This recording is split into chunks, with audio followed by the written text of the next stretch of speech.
कृष्ण कृष्ण हरे हरे हरे राम राम राम हरे हरे हरे कृष्ण कृष्ण कृष्ण हरे हरे हरे राम राम राम हरे हरे हरे कृष्ण कृष्ण कृष्ण हरे हरे पुंडलीकवरदार विठ्ठल श्री ज्ञानदेव तुकाराम माऊली ज्ञानेश्वर महाराज की जय। जगद्गुरु तुकाराम महाराज की जय। पंढरीनाथ भगवान की जय। समर्थ सद्गुरु सच्चिदानंद शेगाव निवासी श्री संत गजानन महाराज की जय। सियावर रामचंद्र की जय। ब्रह्मभूत प्रसन्नात्मा न शोचति न कांक्षति समस्सर्वेषु भूतेषु मद्भक्तिं लभते परां ते ब्रह्मभावयोग्यता पुरुषोत्तमग पंडुसुत आत्मबोध प्रशस्त पति वैसे ये दे निपजे रससोय तो तापुही जई जाय तैते का होय प्रसन्न दैसी। माऊली ज्ञानराज आदी ज्ञानराजांचा ग्रंथराज ज्ञानेश्वरी ग्रंथ आदी कालापासून तर अंतांच्या असणाऱ्या महत् तत्वाला अगदी लय स्वरूपात स्पर्श करून जे या अवनी तलावर कार्य घडलं असे सिद्ध पुरुष सिद्ध कोटीला पोहोचलेले महात्मे महान आत्मा यशसः महात्मा या न्यायाने सच्चिदानंद समर्थ सद्गुरु गजानन महाराज 1878 हा अरुणोदय ज्या वेळेला विदर्भाला प्राप्त झाला इतिहास अवनी तलावर कसा घडला चरित्र महापुरुषांचा अवनी तलावर लीला विहंगम कसं घडलं आणि आज या कलिवर्षाच्या प्राप्त प्रसंगात आपली असणारी मती गंगा म्हणजे बुद्धी चराचरातल्या जडविषयाला विषय करून करून आज क्षीण झाली त्रस्त झाली कृश झाली निर्बल झाली हताश झाली आणि म्हणून विदर्भाची कणव या पवित्र हृदयात प्रकाशित झाली तया ज्ञानाचे निप्रभेसवे जयाची मती नेई पावे तो हात धरणिया शिवे परतत्वाचे। हा जो लाभ ज्यांच्या जीवनाने इतर जीवनांना होतो ते जीवन इतर जीवनासारखंच आहे पण ते जीवन प्रवाहित आहे परोपकारी प्रवाहित असणारं जीवन म्हणजे संत आणि संग्रहित जीवन आणि अगदी दुर्गंधीने युक्त बनणारं जीवन म्हणजे जीवाचं जीवन। आता या जीवाच्या जीवनाचा जिव्हाळा ज्या ठिकाणी असतो ते मूर्तिमंत असणारं ब्रह्मस्वरूप म्हणजे कोण आहे। कुरुक्षेत्रावर हा प्रश्न निर्माण ज्या वेळेला झाला त्यावेळेला गीता ही समारोपाच्या दिशेने धावत भगवंताच्या लक्षात आलं भगवंताला कणव आली की अर्जुन हा अनेक सिद्धांतांनी दृष्टांत देऊन संबोधला पण मात्र हे चतुर्वाजे केलेलं कथन चतुर्व्याजाचं झालेलं ऋषी प्रणित कथनच आज समाजाला दृष्टिक्षेप करू शकते आणि तो दृष्टिक्षेप आपल्या हिताच्या दृष्टीने ज्या वेळेला होतो त्यावेळेला सतसंगातला जीव हा उद्धाराचा अधिकारी होतो। या कलिवर्षात जीवाची प्रवृत्ती अकृत्याकडे जास्त आहे. अकृत्य आणि कृत्य आणि कार्य आणि अकार्य याचा निवाडा ज्यांच्या शब्दाने सापडतो ते शब्द म्हणजे संत वाङ्मय. जीवाने बोललेली भाषा काही क्षणात अर्थहीन बनते, परंतु संत वचन हजारो वर्षे झाली, परंतु त्यातून अमृत पाजळते. जो साधक पवित्र अंतःकरणाने संत वचनाला झोंबतो जीवनामध्ये, तो एकवटू झोंबेराया. ज्ञानोबराय म्हणतात, आपल्या हितासाठी संतांच्या वचनाला झोंबणारा जो साधक असतो त्याला मात्र ब्रह्मरसाचं पारण मिळते. ज्ञानोबरायांनी या ब्रह्मरसाच्या पारण्याची सुद्धा नामनिर्देश केला. वास्तविक पाहता ब्रह्मरसाचं पारणं एकट्या अर्जुनाच्या निमित्ताने कुरुक्षेत्रावर प्रगट झालं. ज्याप्रमाणे अतिथी असतो त्या अतिथीची व्यवस्था ज्याप्रमाणे एखादा घरमालक करत असतो, कारण की तो अतिथीही सुद्धा तेवढ्याच अधिकाराचा असतो आणि आतिथ्य देणाराही सुद्धा तेवढाच उदारत्वाने संपन्न. या ठिकाणी गीतेच्या ठिकाणी दोन्ही मेळ सारखे झालेले आहेत. त्या कारणामुळं ज्ञानेश्वरी ग्रंथ आणि गीता समोर आल्यानंतर ज्ञानोबरायांनी ज्या वेळेला समारोप करता करता माऊलीला असं वाटलं की न जाणं नंतर येणाऱ्या विद्वत जगतामध्ये, ज्ञान पिपासू जगतामध्ये एखाद्या वेळा असं ना वाटावं की ज्ञानेश्वरीवर गीता आहे का गीतेवर ज्ञानेश्वरीचं भाष्य. ज्ञानोबरायांनी उभी प्रगट केली. मराठी आणि संस्कृत वाणी एका भावाच्या शोकासनी परी आदिल हे कोणी नोळखे जेवी, ही ज्ञानेश्वरी ग्रंथातली खूण आहे महत्वाची. की ज्ञानेश्वरी ग्रंथ चिंतन करत असताना कधी कधी विद्वत बुद्धीलाही भ्रम पडावा की गीता अगोदर आहे का ज्ञानेश्वरी अगोदर. खरंच का ज्ञानेश्वरीला वाच्य आणि वाचक हा एक आहे. वाच्य वाचक भाव संबंध आहे शास्त्रामध्ये. म्हणजे वाच्य काय आहे आणि वाचकत्व काय आहे. जसं प्राप्य आणि प्रापकत्व, प्राप्य प्रापक भाव संबंध आहे, त्याप्रमाणे शास्त्रामध्ये जन्य आणि जनक भाव संबंध आहे. आणि दुसरा संबंध जो आहे संबंधे विन जयाचे असणे. म्हणजे कशाचाही संबंध नसताना सूर्यप्रकाश अवनी तलावर पडतो आणि सूर्य मात्र अलिप्तच आहे. सूर्यप्रकाशाने अनेक प्रकारच्या काय तर पोषण होते, ती ऊर्जा मिळते, वनस्पतीमध्ये धारणा होते, अनेक जीवांना त्या टेम्परेचरनी आपल्या असणाऱ्या त्रिदोषाच्या क्षमणाविषयी आरोग्य मिळू शकते. सूर्यनारायण भगवंताची ऊर्जा काय करते, काही वेळेला ऋतुमानाप्रमाणे दिनमानाप्रमाणे मनुष्य अनेक पंचतत्वाला आपल्या परस्पर विरोधी धर्माने पाहतो. परंतु द्वंद्वातीत अवस्थेत ज्या वेळेला महात्मे पोहोचतात त्यावेळेला परब्रह्म सच्चिदानंद गजानन महाराजांच्या असणाऱ्या जीवनाचं अवलोकन करण्यासाठी दृष्टी समर्थ बनते की हे महात्मे कशाचाही संग्रह नसतात. दुसरी गोष्ट, शीत उष्ण, थंडी, ऊन, वारा, क्षुधा, तृषा याविषयी भान नसते. याला म्हणतात द्वंद्वातीत अवस्था. गीतेमध्ये त्याला स्थितप्रज्ञ म्हटलेलं आहे. 14व्या अध्यायात गीतेमध्ये गुणातीत पुरुष म्हटलेला आहे आणि 18व्या अध्यायामध्ये आजचा आपण जो श्लोक निवडलेला आहे, ब्रह्मभूत प्रसन्नात्मा न शोचती न कांक्षती समस्सर्वेषु भूतेषु मद्भक्तिं लभते पराम.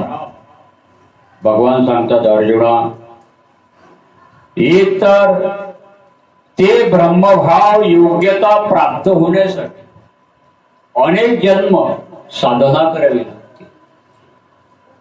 साधना करता करता ब्रह्मस्थिती प्राप्त झाल्यानंतर ब्रह्माच्या स्थितीचा अनुभव घेऊन भगवत भक्ती करता जे कायम राहिले अशा ब्रह्मस्थितीचं मी तुला वर्णन सांगतो. नाहीतर मुक्त झाल्यानंतर मुक्तीमध्ये ना नामस्मरण, ना भक्तीचा आनंद, ना देवभक्त्याचा सोहळ्याचा आनंद. म्हणून संत वाङ्मय समोर जीवनात आणत असताना त्यातला असणारा जो महत्वाचा चॅप्टर आहे तो असा आहे की आधी करून संतांनी भगवंताला मुक्ती मागितली नाही किंवा पद मागितलं नाही. परमेष्ठी पद तुच्छ मानिती सर्वदा. भगवान असे सरसावले भक्ताला देण्यासाठी एक दिवस की माझ्या भक्तांना काहीतरी द्यावं. भगवंतांनी सगळ्या प्रकारचं मागणं त्यांच्या पुढे ठेवलं. विचार, तुम्हाला स्वर्ग पाहिजे, सत्यलोकाचं पद पाहिजे, इंद्राचं पद पाहिजे, परंतु वैष्णव संतांनी भगवंताच्या पुढे हात जोडले आणि सांगितलं, प्रभू आमची इच्छा एवढीच आहे, तू जरी मागण्याची आस पाहे मुखाकडे चिंतिल्या रोकडे मनोरथ, पण आमची इच्छा अशी आहे तू देव म्हणूनच राहा आणि आम्ही भक्त म्हणूनच राहावं. म्हणजे आम्ही जर देव स्वरूप झालं तर आमचा भक्तीचा आनंद मावळेल. राजा झाल्यानंतर राजाचे कर्तव्य सांभाळण्यासाठी किती दक्ष राहावं लागते आणि प्रजा झाल्यानंतर राजाचे कर्तव्य सांभाळण्यासाठी प्रजेला किती दक्ष राहावं लागते. या दोन्हीच्याही अपेक्षेत आम्ही फक्त तुला काय मागतो, मी भक्त आणि तू देव ऐसे करे. आणि असं असल्यामुळं माणसाला भक्तीचा आनंद घेता येतो. आणि संप्रदायामध्ये अध्यात्म तत्वज्ञानाच्या असणाऱ्या पॉवर इज नॉलेज फिलॉसॉफीमध्ये जो सिद्धांत आलेला आहे तो असाच आलेला आहे की एखादा वृक्ष परिपूर्ण फळांनी लदबदला, परिपाकाला आला की त्या वृक्षाच्या फांद्या अगदी पूर्ण त्या फळाच्या रसाने जमिनीच्या दिशेने झुकलेल्या असतात. आणि तो वृक्ष फळाफुलांनी इतका समर्थ झालेला असतो तो पूर्णत्वाचा रस इतर जीवांच्या भरण पोषण धारणेसाठी काय तर तसाच वितरित करत असतो. ऋतुकाळी तरी फळती ज्ञानोबराय म्हणतात, परी फळलो हे नेमती. ऋतुकाळामध्ये वृक्षांना फळं येतात, ते फळं पिकतात, इतर जनता जीव काय तर सर्व त्याचा उपभोग घेतात. पण जळ न खाती जळ वृक्ष आपुलिया फळा, भोगता तो निराळा तेने गोडी निवडली. ही अगदी निरपेक्ष अवस्था आहे. म्हणून संत जीवनाकडे पाहत असताना काही सूक्ष्म दृष्टीने जर मनुष्य कलिवर्षातला वागला, आता असणाऱ्या प्राप्त प्रसंगाला जीवाला आपला जीव वाचवण्यासाठी का जीव ज्याच्यात आहे ते शरीर वाचवण्यासाठी अशी एक विवंचना. अध्यात्म तत्वज्ञानामध्ये या सगळ्या गोष्टीचा आधी उत्पत्ती स्थिती प्रलय ह्या असणाऱ्या काळाची ज्या जगतामध्ये अगोदरच काय तर निश्चितता झालेली आहे, साईन झालेली आहे, त्यात अजिबात बदल नाही, त्या जगतालाच आध्यात्मिक जगत म्हणतात. की पुढं काय होणार, आता एका निमिषात डोळ्याची पापणी लवते आणि उलटी इतक्या वेळात सुद्धा त्रिभुवनात काय बदल होणार हे ज्या वेळेला ज्या ठिकाणी निश्चित झालेलं आहे त्याच्यात अजिबात बदल होत नाही. मग फक्त लोक आणि अल्पबुद्धी यांच्यातला जो अवाच्यवाद असतो, अवाच्य म्हणजे अगदी घाणेरडं बोलणं. गीतेच्या भाषेत अवाच्य शब्दाची उत्पत्ती अशी केलेली, अवाच्य वादांश बन वदिष्यंती तवाईचा निंदन तत्व सामर्थ्यम ततो दुःख तरम नुकीम. त्याचं फल दुःख आहे. अवाच्य बोलणे म्हणजे वाईट बोलले आणि वाच्य बोलणे, वाच्य बोलणे म्हणजे ब्रह्मस्थितीविषयी किंवा संत वचनाविषयी पारमार्थिक कृत्याविषयी वाच्य बोलणं म्हणजे पवित्र बोलणं. भगवंताचं नामस्मरण करून जसं आपण सकाळी कोणी प्रेमाचा मित्र भेटला की त्याला आदराने काय तर आपण हात जोडतो, नमस्कार करतो. पाश्चिमात्याने पौरात्य संस्कृतीचा पगडा आज भारतवर्षात ज्या ज्या मुद्द्यावर बसलेला आहे त्यातही सुद्धा मांगल्य आहे. म्हणजे कसलं की आज आपण जर पाहिलं एखादा मित्र मित्राला भेटला तर तो इंग्रजीमध्ये काय म्हणते रो मित्राला, म्हणजे त्याचंही मांगल्य आहे, आदर्श भाव आहे. आज जगाच्या पाठीवर जीवाला जीवाच्या ठिकाणी नैमित्तिक प्रेमाची जी वृत्ती आहे ही भगवंतांनी जन्माला यायच्या अगोदरच त्याच्या ठिकाणी घालून दिलेली. आणि हे नाथरायांनी, शांतीब्रह्म एकनाथ महाराजांनी मनुष्य देहाचं निधान प्रकट केलं. काही वेळेला जन्म झाल्यानंतर माणसाला वाटते आपण खूप पराधीन आहोत, आपण खूप अल्पशक्तिमान आहोत, आपण खूप निर्बल आहोत असं वाटते. हे वाटण्याच्या पाठीमागं कारण असते की त्या जीवाचं भरण पोषण सांगा ज्या ज्या जनात होते तो जनसमूह त्याचं संवर्धन होण्यासाठी, त्या वृत्तीचं संवर्धन घडण्यासाठी त्याला कुलसंस्कार पाहिजे. त्याला जगतात वावरत असताना सज्जनांची संगती पाहिजे. वशिष्ठ रामायणामध्ये एक चॅप्टर आलेला आहे, धन की पवित्रता परिश्रम में, परिश्रम की पवित्रता सुपुष्ट सुखी तन में, तन की पवित्रता सुबुद्ध सुखी जन में, और जन की पवित्रता अपने मन में, और अपने मन की पवित्रता राम भजन. हे परिपूर्ण जीवन झालेलं आहे. आता याचं ट्रान्सलेशन असं आहे, धन की पवित्रता परिश्रम में, म्हणजे जसं आपण सकाळी उठतो तेव्हापासून आपल्या असणाऱ्या कामाकडे अति दक्षतेने आपण काय करतो, लक्ष देतो की आपल्याला एवढा अर्थ प्राप्त झाला पाहिजे. आणि तो प्राप्त करण्यासाठी आपण प्रयत्नवादी असतो, सातत्य असते त्यामध्ये. अगदी डोळ्यात तेल घालून ते काम तेवढं जर पूर्ण नाही केलं तर आपल्याला तेवढं वेतन मिळेल का? मिळणार नाही. आपल्या वेतनामध्ये कपात होईल. आणि आपल्याला गरज असते पूर्ण वेतन मिळण्यासाठी. पूर्ण असणारी तुम्हाला काय करायला पाहिजे, तेवढी वेळ तेवढ्या कामात दिलीच पाहिजे. एके ठिकाणी असं म्हटलेलं आहे, ज्या वेळेला आम्ही काही सज्जन लोक बसतो विद्यालयावर आणि सर्व असणारी मंडळी सुशिक्षित आहे, अर्थार्जन करणारे आहेत, सात्विक आहे, आणि सर्व असणाऱ्या प्रेमाच्या मंडळीने विचारणा केली की महाराज हा एक काय प्रकार आहे चार पुरुषार्थाचा की नेहमी आम्ही ऐकतो, धर्म, अर्थ, काम आणि मोक्ष. बऱ्याच वेळेला असं ऐकायला येते की जनता यापैकी नेमका कोणत्या असणाऱ्या पुरुषार्थाचा जास्त उपयोग करते की आज या कलीवरचा जीव हा निर्बल, पराधीन, अल्पशक्तिमान झाला. तर ही चतुष्टय असणारी चार पुरुषार्थाची फार मोठी एक देणगी आहे मनुष्य जीवनात. धर्म, अर्थ, काम आणि मोक्ष. आता पहा, प्रथम क्रमांक धर्माचा आहे आणि शेवटचा क्रमांक मोक्षाचा आहे. आणि मधात घातले अर्थ आणि काम. हे अर्थ आणि काम मधात का घातले? क्रम लावणं आणि क्रम समजणं. ज्यांना जीवनाचा क्रम समजला तीच माणसं ज्ञानेश्वरी ग्रंथ ऐकतात, ज्ञानेश्वरी ग्रंथ वाचतात, भजन पूजन करतात. आमची जी मंडळी आहे माझ्या पुढे बसलेली ते काय माझे लेकरच आहेत, पण त्यांचे उपक्रम बा कसे आहेत. आमचा हा वैभव इथं बसलेला, रोहन बसलेला, पवन बसले, आमचे गजानन महाराज चंडोकार बसलेले आहेत. या गजानन महाराज मंडळीचे असणारे सर्व सदस्य, अध्यक्ष या ठिकाणी उपस्थित आहेत. यांच्या हृदयात एकच आहे की आपल्या भूमीमध्ये अद्वैत मकरंदाचा वृक्ष बहरला पाहिजे आणि या विदर्भाची असणारी फार मोठी घाण निघून गेली पाहिजे. आणि हा विदर्भ, हा महाराष्ट्र आध्यात्मिक असणाऱ्या फलाफुलाच्या परिपूर्ण रसाने प्राशन करून परिपुष्ट निरोगी झाला पाहिजे. रोग हा नाशिवंत शरीरावर आक्रमण करतो, पण रोग हा असणाऱ्या आतमधल्या दिव्य रसायनाला आणि आपल्या असणाऱ्या आत्मतत्वाला कधीही बाधा करत नाही. कशा प्रकारे? ज्ञानवराय सांगतात,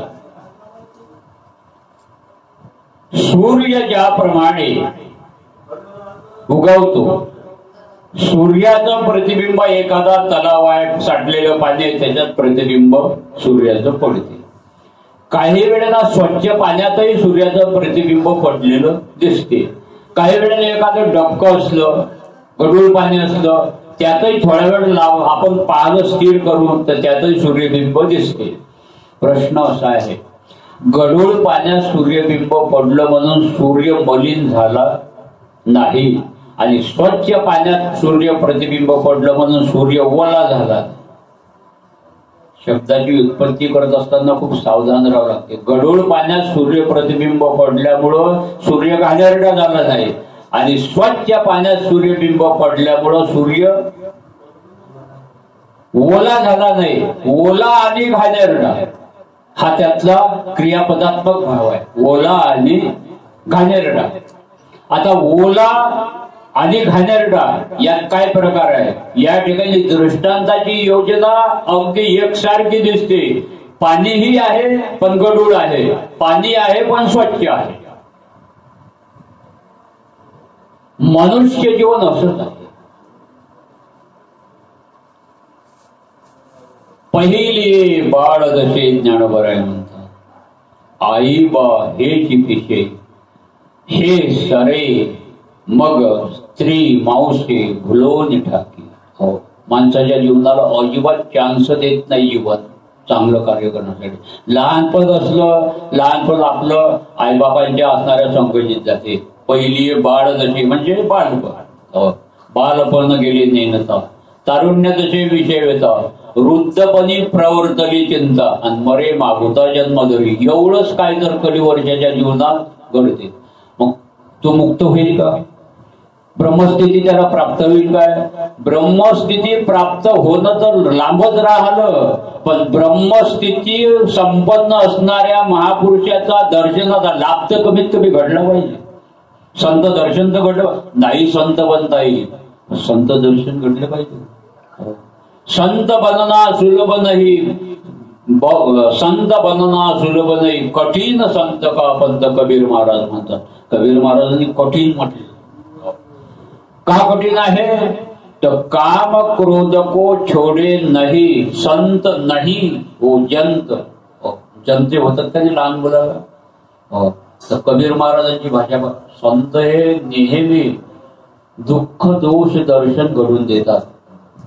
एखादं जेवण आहे, ज्ञानोबराय सांगतात, तुम्हाला माहित नाही, तुम्हाला आमंत्रण दिलेलं आहे जेवणाचं, चांगली रससोई जमवलेली आहे, पण झालं काय? त्या असणाऱ्या रससोईमध्ये अगदी विष कालवल्या गेले आणि सगळ्यांना काय तर भोजन वाढल्या गेले. ज्ञानोबराय सांगतात त्याच्यामध्ये पवित्र साधक होते तुमच्यासारखे, की जे ज्ञानेश्वरी ऐकत होते, लोक कल्याणाचं कार्य करणारे लोक होते. त्या कारणामुळं लोक कार्य परोपकारी करत असताना जशी आपण आपल्या शरीराची दक्षता घेतो की आपल्या जीवनाला इजा पोचली नाही पाहिजे, तशी इतर जीवनातला इजा न पोचता जनतेचं सामाजिक कार्य घडवण्याची ज्याची तत्परतेची बुद्धी आहे मतिगंगा, त्यांनी ओळखलं की आपण इतर ठिकाणी ज्या वेळेला भोजन करतो त्यावेळेला प्रसन्न वाटते. त्या ठिकाणचं वायुमंडळ सुद्धा आपल्या असणाऱ्या घराणेंद्रियापर्यंत त्यावेळेलाही सुद्धा खूप सुंदर सुगंध येतो रससोयीचा. पण आज या ठिकाणी पंक्तीला बसल्यानंतर अजून घास घ्यायचा या अगोदर उदास वाटायला लागलं, मळमळल्यासारखं करायला लागलं. कारण का? वायुमंडलामध्ये ज्या ज्याप्रमाणे क्रिया घडत त्याप्रमाणे अगदी सूक्ष्म दशेने वायुमंडलामध्ये तो व्हायरस काय होतो? व्याप्त होतो. आणि आता हा अनुभव संपूर्ण जगत घेऊन राहिलं की कोरोना विषाणूचा व्हायरस एवढ्या मोठ्या वायुमंडलात इतक्या वेगाने सजीव सृष्टीपर्यंत हल्ला करण्यासाठी कसा व्याप्त आहे की तो अजून कुठल्याच असणाऱ्या यंत्रामध्ये बंदिस्त सापडून नाही राहिला किंवा कुठल्याच असणाऱ्या औषधाला कव्हर होऊन नाही राहिला. याची व्याप्ती कशी आहे पहा. हा विषय इतका सोपा आहे पण न समजल्यामुळे सगळेला कठीण झालेला. ज्यांनी तो विषाणू निर्माण केला त्यांच्या अकलेच्या बाहेरचा विषय झालेला आहे. कारण का? दुर्बुद्धीने एखादं कार्य केल्यानंतर भगवंताचं असणारं जगत समजायला कठीण जाते आणि सद्बुद्धीने जर एखादं कार्य केलं असतं भारतवर्षातल्या असणाऱ्या कार्यकर्त्यांच्या दृष्टीने, तर ते कार्य समजण्यालाही काय तर सोपं असते, सांभाळण्यालाही सोपं असते, आणि कार्य झाल्यानंतर त्या कार्याचा आलेख ऐकण्यालाही सुद्धा आनंददायक असतो. पण ज्यांनी अगदी कौर्य बुद्धीने, अगदी वाईट बुद्धीने जी प्रवृत्ती झाली, भारतवर्षात याचे दाखले पूर्वीच काहीतरी लिहून ठेवलेले आहेत. त्यांना ठेवा. प्रवृत्तींच्या निवृत्त्यांच्या जनान विदुरासुरहा न शौचम न आचारो. भगवंतांनी गीतेत सांगितलं की ज्यांची चांगल्या कार्याविषयी प्रवृत्ती नाही आणि वाईट कार्यापासून निवृत्त होण्याची इच्छा नाही, मग काय करावं, तर नेहमी त्यांची इच्छा एकच ठरवते, तानहम दिशत क्रूरम संसारेषु नराधमा शिवाम मजस्मा शिवा नासुर शो येऊन येतो. त्यांना नरकाला जाणंच आवडते आणि इतरांनाही सुद्धा दुःख देणं आवडते. ही आसुरी प्रवृत्ती. आज संपूर्ण जगत ज्या प्रवृत्तीने त्रस्त झालेलं आहे, आणि मग बाकी शिल्लक काय राहिलेलं आहे? माणसाच्या हातात काय आहे? माणसाच्या हातात भरपूर आहे, परंतु माणसाच्या जीवनाने केलेलं स्वार्थाचं प्रलोभनाचं अवधान अजून काय तर आपल्याला प्ले सर्व्हिस मध्ये टाकत आहे. प्रत्येक क्षेत्रामधलं असणारं प्रलोभन नेहमी आपल्याला गुंताड्यात टाकल्यामुळे जगत तोही अनुभव घेत आहे.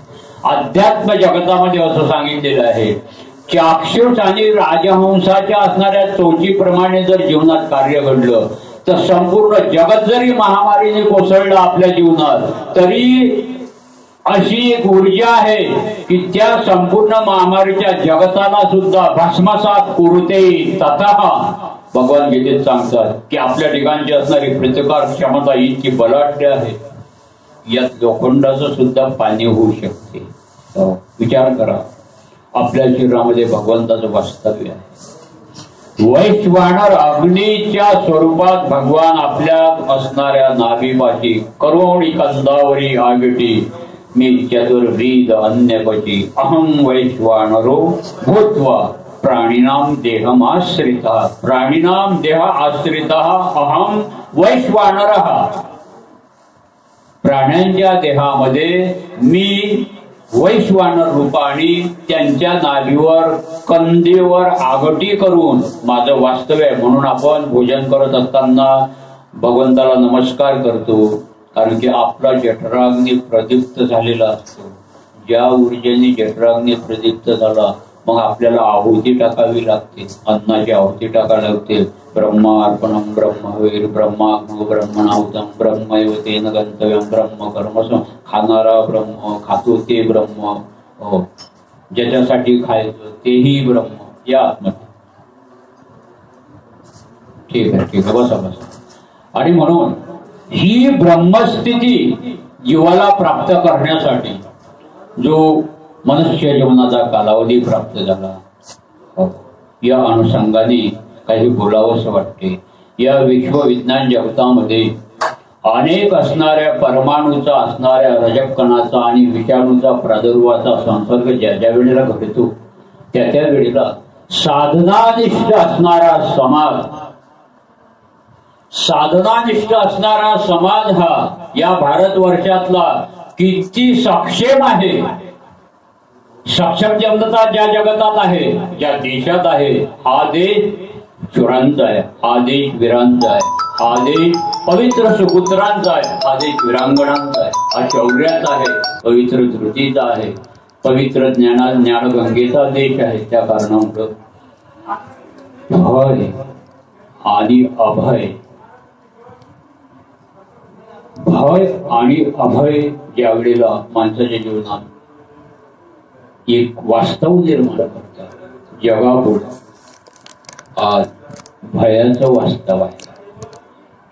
या भयाच्या वास्तवातून अभयाचं वास्तव प्रदान करणारा कोणी आहे का नाही या जगात? कोण अभय देईन आपल्याला? आज जीवांना भय लागलेला, प्रत्येक जीवाला भय आहे. जन्माला आलो तेव्हापासून भयाने आपली काय तर पाठ पकडलेली. आणि एक दिवस ज्या वेळेला या महाराष्ट्रात टाळ मृदंग आणि विनादचा झंकार झाला. या मातीच्या कणाकणातून दिव्य असणार तेज प्रकट झालं. आणि ज्यांच्या स्वरूपात ते तेज प्रकट झालं ते ब्रह्ममूर्ती संत जगी अवतरले. उद्धराय आले दीन जन. संत महापुरुष या अवधी तलावर अवतीर्ण झाले. सज्जन हो, श्रुतीने ज्या विषयाचा पुरस्कार केला,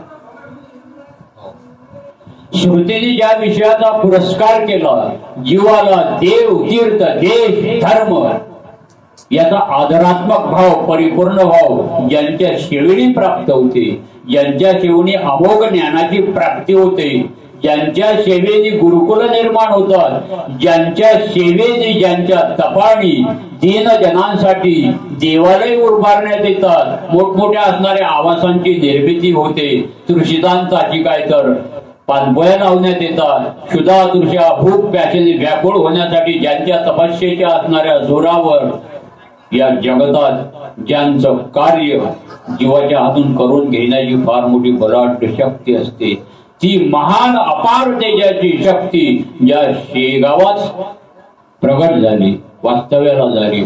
1878चा असणारा प्रसंग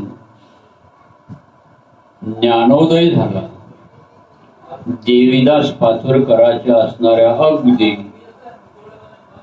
घरासमोर ज्या परब्रह्माचं प्रगटीकरण झालं, आज फार मोठी एक शोकांतिका आहे की समाजामध्ये जेव्हापासून अन्न विक्रय चालू झाला, विद्या विक्रय चालू झाला, तेव्हापासून विद्येतली पवित्रता गेली, अन्नातली रुची गेली आणि माणसातली मानसिकी गेली. त्या कारणामुळं आज पूर्वी संतांनी लिहून ठेवलं की तुम्हाला असेही दिवस पाहावे लागतील. रात्रीचं तर गावामध्ये सुद्धा काय तर माणसाला भीती वाटते. रात्री मध्यरात्री आपल्याच गावात आपल्याला जसं फिरायला काय वाटते, भीती वाटते. का भीती वाटते? अंधार असतो म्हणून, रात्र असते म्हणून. पण संतांनी त्यावेळेस हेही लिहून ठेवलं की पुढं असेही दिवस येतील की दिवसा तुम्हाला गावात शहरात सिटीमध्ये फिरायला भीती वाटेल. ते दिवस आलेले. नगरे दिसती उदास. नाहीतर तुम्ही जाऊन पाहता 12 वाजता प्रत्येक गावात कसं वाटते की गावातली लोक जिवंत गाव सोडून गेले का मेले म्हणून गाव सोडून गेले, काहीच समजत नाही. जिवंत म्हणून गाव सोडून गेलेलं वेगळं आणि खरं जिवंत असून गाव सोडल्यासारखं दिसणं वेगळं. आणि काही काही पेशंट दगावून राहिले म्हणून जिवंत माणसं मेल्यासारखे घरात चिडीचूप बसलेले वेगळे, काहीच करत नाही, दर्शनही करत नाही. मग बसल्या जागेवर तरी देवाचं नामस्मरण करावं का नाही? तर नाहीचे चिंता करून म्हणजे पॉझिटिव्ह नसले तरी पॉझिटिव्हला प्रवृत्त होऊन राहिले.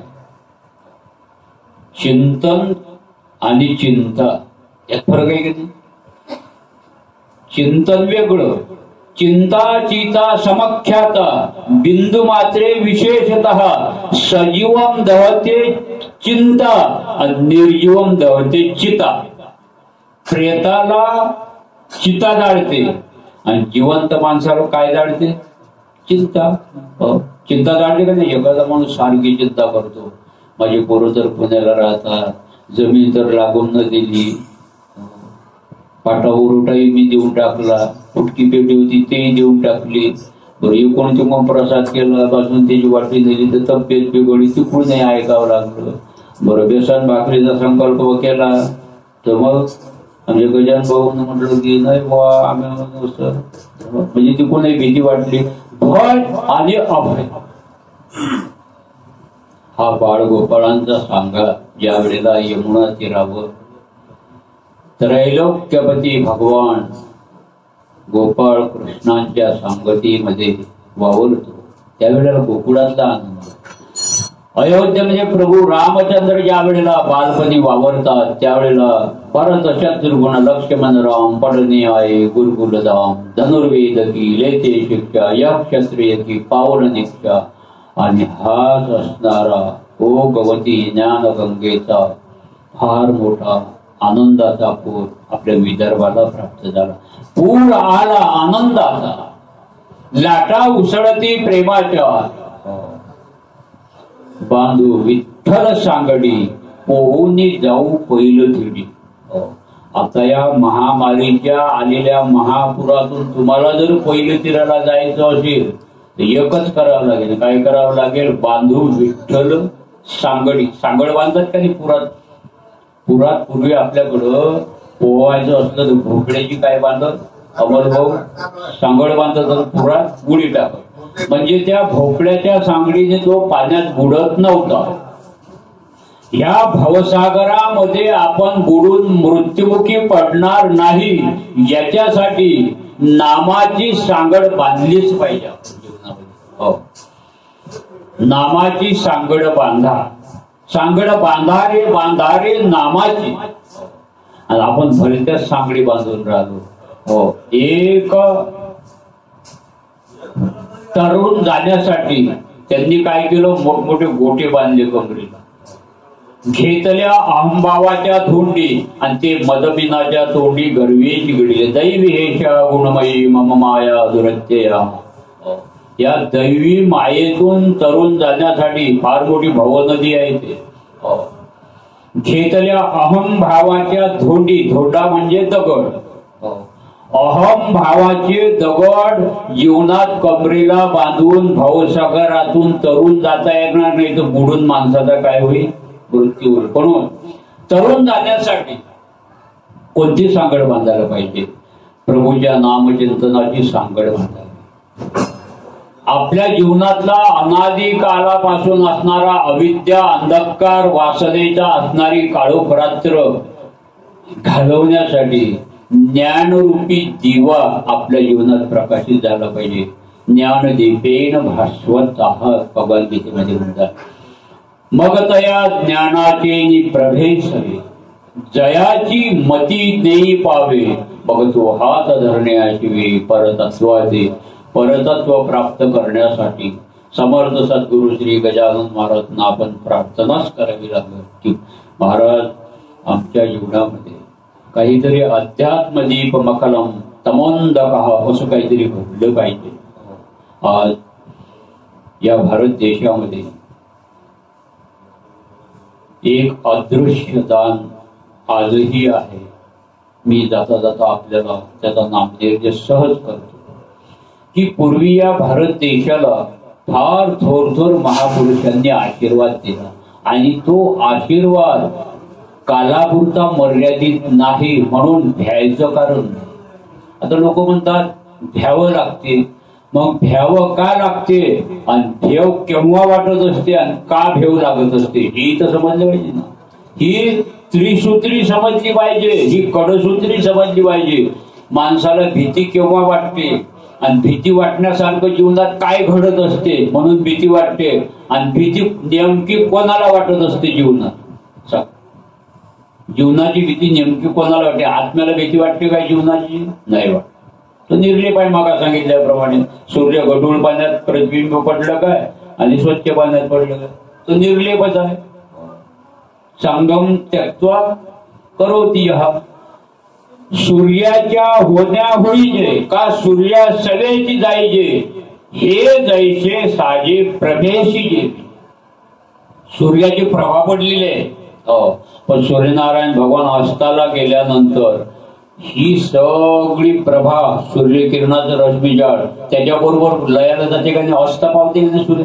कधी अशी पेपरला न्यूज आली काय, टेलिव्हिजनवर कधी बातमी आली काय की आज असं घडलं की सूर्यनारायण भगवान अस्ताचलाला गेले आणि एका गावात सूर्याचा प्रकाश विसरून राहिला म्हणून रात्रीचा आली काय पेपरला कधी बातमी?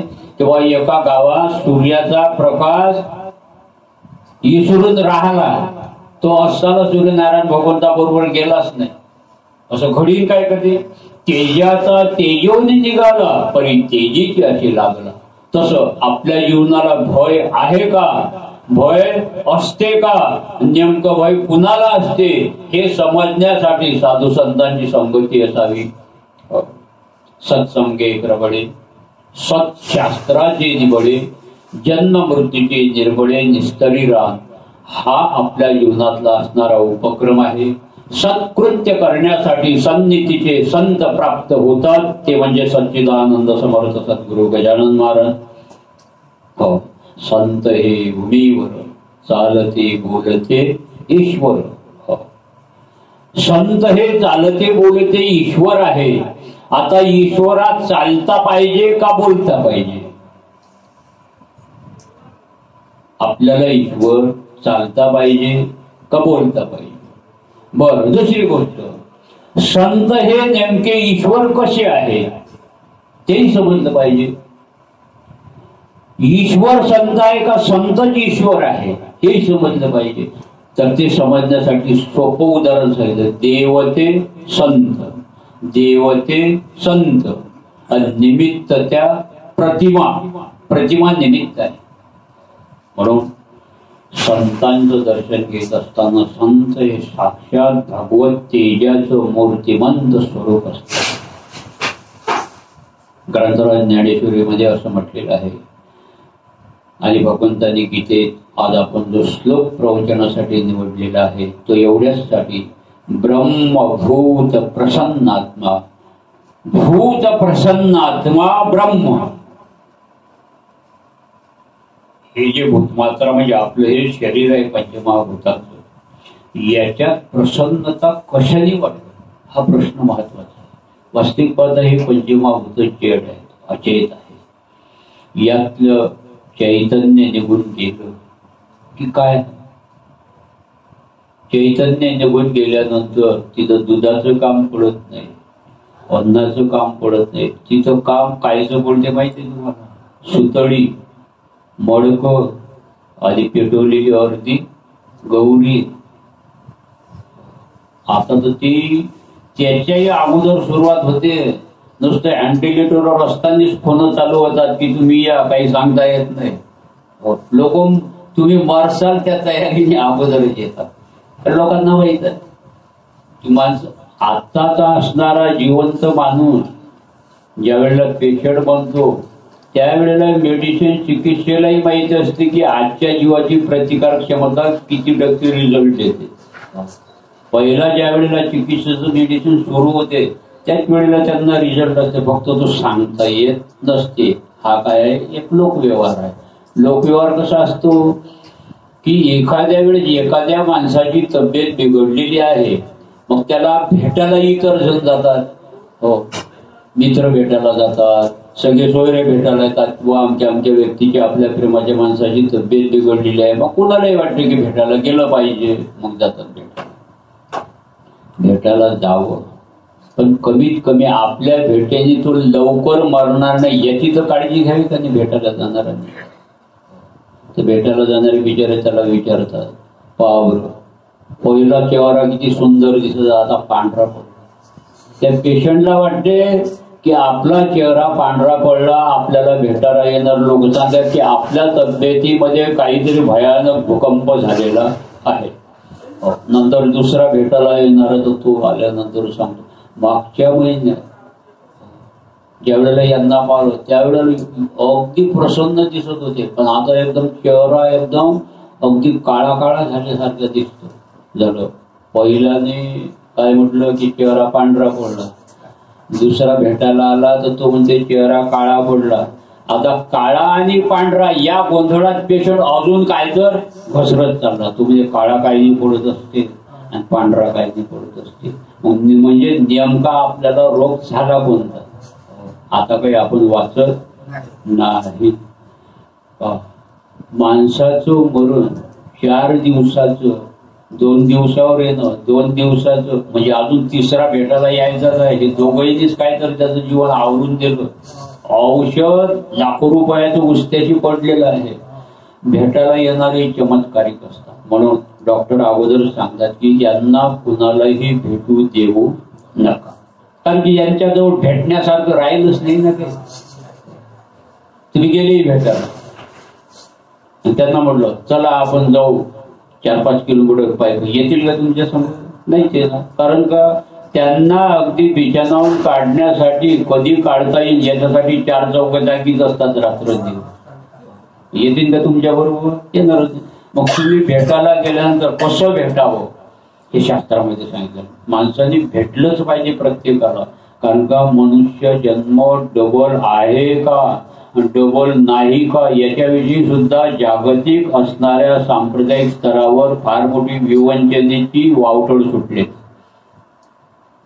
फक्त ती वावटळ समजण्या एवढी बुद्धी त्यांच्यात नाही म्हणून तो असणारा वारा भोगावत आहे आणि असणाऱ्या पवित्र समाजाचं सुद्धा पतन होत आहे.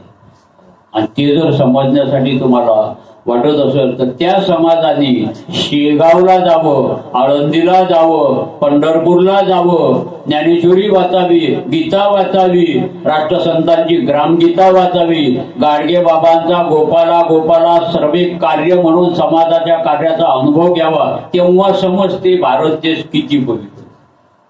तेव्हा समजते आद्य जगद्गुरु शंकराचार्यांनी अखंड दिलेला आशीर्वाद एक देश प्रसूत, जो या जगात जन्माला येईल त्याला आशीर्वाद दिला.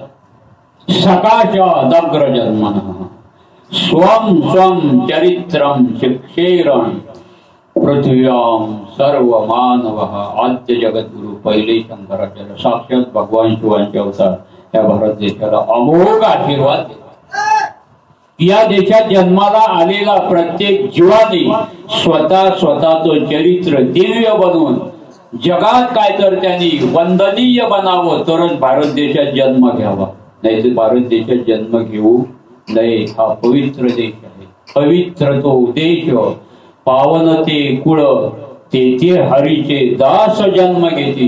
जेथे हरीचे दास जन्माला येतात तो देश कोणता असा जर प्रश्न निर्माण केला तर तुम्हाला असं म्हणत नाही, जर्मनी म्हणत नाही, अमेरिका म्हणत नाही. हरीचे दास जन्माला येणारा देश कोणता हा जर प्रश्न आला तर त्यावेळेला तुम्ही कोणता देश लिहिता? भारत देश द्यावा लागला. पूर्वी या भारत देशाला अजनाब वर्ष नाव होतं, अजनाब वर्ष. परंतु या भारत देशाला भाभाती म्हणजे प्रकाशने धातू आहे. भाभाती म्हणजे प्रकाश देणे. ज्या देशाला प्रकाश देणे माहित आहे, अंधार देणे माहित नाही, किंवा इतरांच्या जीवनात अंधार पाडण्याची ज्या देशाची वृत्ती नाही तो देश म्हणजे भारत देश. हो, या भारत देशात उजेडाच्या देशात अनेक जणांनी अंधार पाडण्याचे प्रयत्न केले, पण शेवटी अंधार पडलाच नाही, उजेडच आहे. अजूनही उजेड आहे. म्हणून नेहमी भारत देशाची अनादि बुनियाद अस्मिता नॉलेज कंडिशन अंतर्यामात दडलेली आहे. ते समजण्यास कठीण आहे, कारण का ती सूक्ष्मत्वात् तद्विज्ञेयम् दूरस्थम चांतिके चितात. म्हणून इतर देश सुद्धा डोकावून पाहतात, पावंत लागत नाही. कारण का इंटरनल रिमेनिंग ऍक्शन कंडिशन आहे. ती समजण्यासाठी प्राकृत विश्वात हाताळणी पडताळणी केल्यानंतरही सापडणार नाही. विज्ञानाची खोळे गाळून घेतले, हालविलेही नगडे परब्रह्मजी. विज्ञानाच्या खोळींनी गाळून पाहिलं तरी परब्रह्म गोचर होणार नाही. योग साधना करत असताना चक्र भेदन झाल्यानंतर आपल्या ठिकाणी अगदी दिव्य तेजाची आभा प्रगट होते. ती कुंडलिनी जगदंब चैतन्य चक्रवर्तीची शोभा. आणि तेज असणार तेज आणि ऊर्जा पाहण्यासाठी तुम्ही शस्त्रक्रिया केली तरी ते सापडणार नाही आपल्या शरीरामध्ये. विचार करा. सद्ग्रंथामध्ये याप्रमाणे वर्णन आलेलं आहे की माणसाने पवित्र वागल्यानंतर सुशीलभूत वागल्यानंतर मन प्रसन्न होते. उपनिषदामध्ये हाडामासाच्या शरीरात ब्रह्मा फक्त येण्याचे 4च ठिकाणं सांगितलेले आहे. बाकी सगळं मटेरियल आहे, अगदी नाशवंत मटेरियल आहे शरीर. म्हणजे क्लेश तरुची वाढी, तापत्रयाग्नीची सगळे त्रिविध ताप आहेत या जीवनात. क्लेश म्हणजे दुःख, वाडी म्हणजे बगीचा.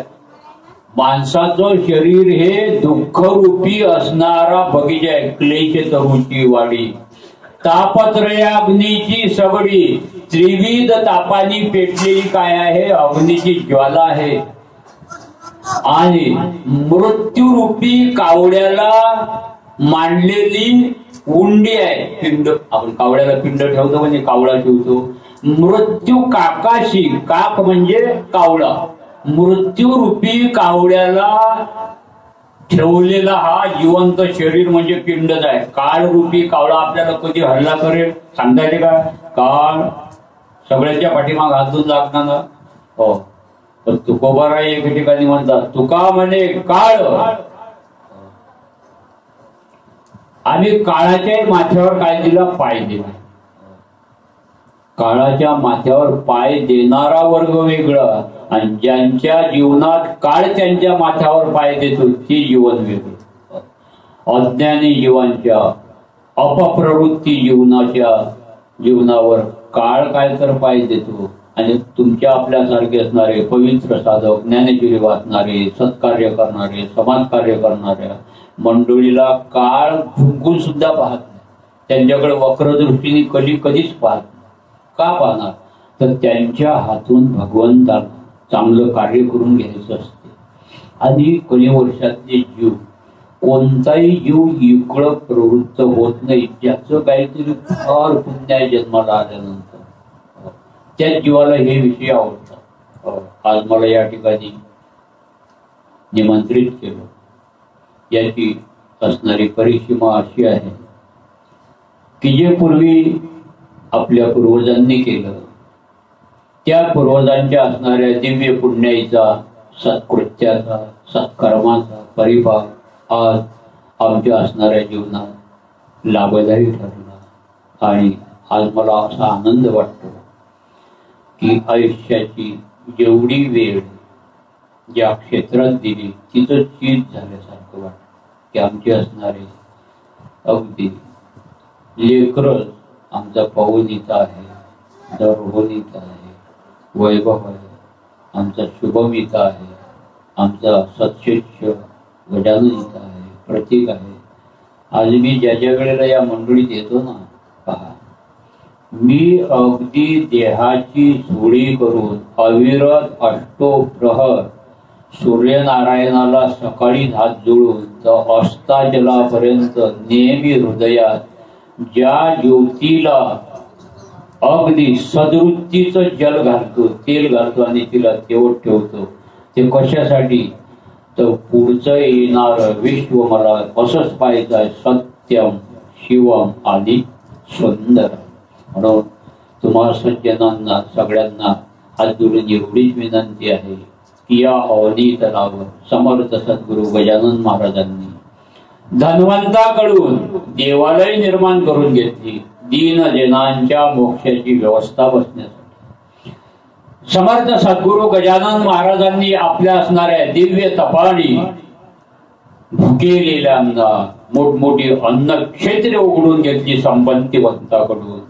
आणि समर्थ सद्गुरू गजानन महाराजांनी तहानलेल्यांना, त्रसितांना जल विहरी तलाव करून धन्वंताकडून त्या सुखसोयी घेतल्या. ही सगळी विश्व रचना अगदी समृद्ध बनावी आणि शेवटी त्यांच्या जीवनामध्ये असणारी अगदी निष्प्रवृत्ती जर पाहिली तर अंगावर वस्त्राचंही भान नाही, कशाचा मोह नाही, परंतु त्यांच्या तपस्येने मिळालेलं जगाला जे दान आहे ही समाजाची असणारी उद्धाराची व्यवस्था.